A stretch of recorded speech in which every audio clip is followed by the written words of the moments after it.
لأجاريهم قلدت ظاهر ما فيهم فبدوت شخصا آخر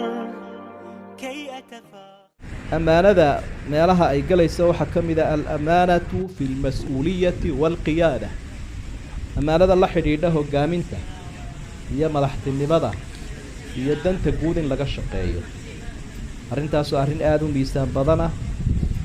sheegaysana in marka horeba loo xulo cid ku munaasiba xilkan haday tay qofkaasi awood u leeyahay iyo aqoonta uu leeyahay iyo amaanadiisa cid waliba markaa mas'uuliyaadka noocaas oo kale iyo danaha guud ee ummadda ma qaban karo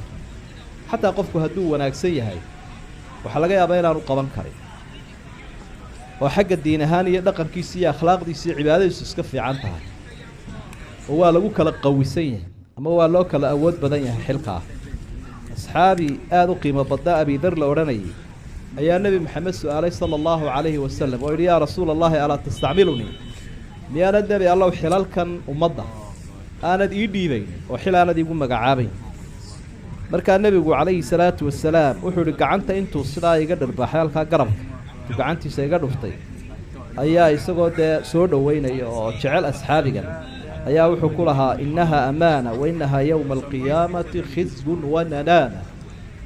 waa amaana xilkan iyo mas-uuliyaddan ummaddu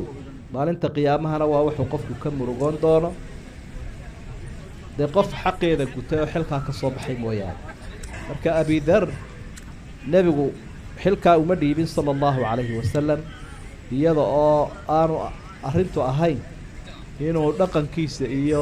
xun yahay ama uu khiyaamo leeyahay laakiin qofku marka uu hogaamintan oo kala galayo quwad baa looga baahan yahay oo waxaa laga yaabaa dadku qofka ama iska macaan ama dadka in badan u dabcaya inay wada muudsan karaan ama muraadkooda ku hirgelin karaan marka nabigu uu kala yaqaanay sallallahu alayhi wasallam asxaabtiisa waxyaabaha amaanada qofku oo ku mutaysan karo waxa kamida awooda uu u leeyahay hogaaminta iyo xilka caamka ah iyo aqoonta uu u leeyahay iyo ilaalinta saddexda arrimoodba waana sababtu nabi Yuusuf alayhi salaam markii uu xilkan isu soo sharaxayay waxa uu lahaa ijcalni ala khazaa'in al-ard inni xafiidun caliim xilkan aan qabanayo xilkan ii dhiib uu lahaa iyo xoolaha ummadda iyo meelaha qasnadaha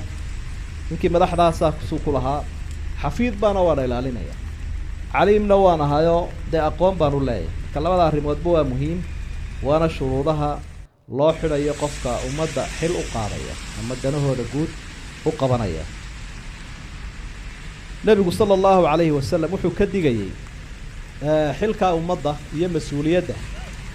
si aan khiyaamo u imanin si aan u qaloocanin si aan danihii guud dadka uga lumin in loo xulo cidii ku munaasiba oo lagu dooranayo shuruudaha aynu soo sheegnay